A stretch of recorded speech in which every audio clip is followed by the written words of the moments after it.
हमारा first question है, उसने कहा find the common difference of the EP.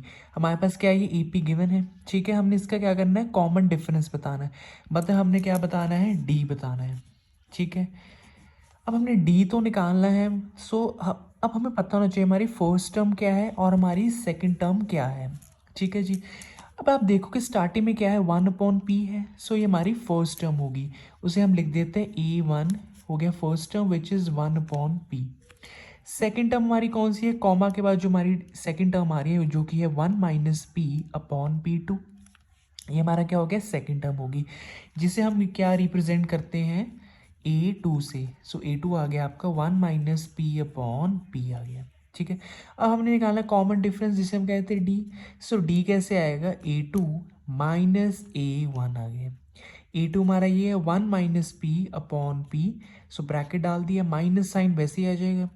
A1 हमारा 1/p है, सो 1/p आ गया। अब 1-p वैसे ही आ जाएगा, ये -1 है, ये वैसे ही आ गया, अपॉन p आ गया। अब +1 और -1 क्या हो जाएगा, यहाँ पे कैंसल आउट हो जाएंगे, ठीक है। सो बचेगा कि -p/p, वो हमने यहाँ पे ऐसे लिख दिया as it is. So -p/p हो गया, p क्या हो गया, कैंसल आउट हो गया। हमारे पास बचा क्या, -1 is the final answer of the first question, ठीक है। So now moving to the second question. Second question में उसे कहते हैं seventh term of AP is 20 and its 13th term is 32। उसे कहते हैं फाइंड द AP, मतलब हमने अरिथमेटिक प्रोग्रेशंस बताने हैं। अब हमारे पास सेवन्थ टर्म है गिवन, वो है हमारा A7, कितनी दी है, 20 है। सो इज इक्वल टू 20 आ गया। और उसे कहा 13th टर्म इज 32, मतलब A13 क्या हो गया, इज इक्वल टू 32 आ गया। अब A7 क्या है, 20 गिवन है। सो इसे हम क्या लिखेंगे, A+n-1 × d होता है, फॉर्मूला पता है। सो n क्या है, 7 है, 7-1 × d क्या बच गया, 6d बच गया। सो A+6d इज इक्वल टू 20। जो यहाँ पे वैल्यू होगी चाहे कुछ भी हो, उसका -1 कर दिया, वो d के साथ वो आपने लिख देना है। अब यहाँ पे क्या a के साथ क्या है, 13 है। सो इसका एक आपने कम कर दिया, -1 कर दिया, 12 आ गया, ठीक है। सो d के साथ 12 आ गया, बाकी एज इट इज़ आएगा, इज इक्वल टू क्या, 32 है। ये हमारी पहली वाली फर्स्ट इक्वेशन होगी, सेकंड वाली हमारी सेकंड इक्वेशन होगी।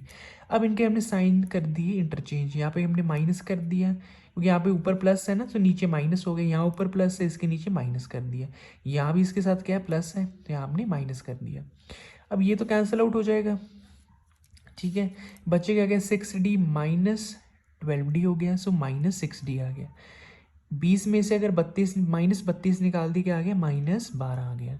माइनस माइनस क्या हो गया, कैंसिल आउट हो गया। सो डी आ गया हमारा 2 आ गया, ठीक है। सो डी हमारा 2 आ गया। थर्ड इक्वेशन हमने फर्स्ट में पुट किया, हमारी ए की वैल्यू आ गई 8 आ गई, ठीक है। सो हमने ए पी कैसे निकाल लिया, हम लिखोगे A,A+D, A+2D, A+3D। इसमें ए और डी की वैल्यू पुट की, हमारे पास ए पी आ गई। आप लिख सकते हैं hence the AP is 8, 10, 12, 14 and so on.